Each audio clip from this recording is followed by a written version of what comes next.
with your weekly program Signature Talk.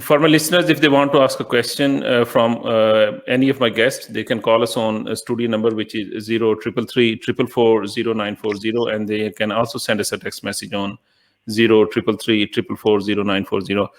this program is going live on YouTube and Facebook, and they can watch anywhere in the world as well by typing in www.revivefm.co.uk as well.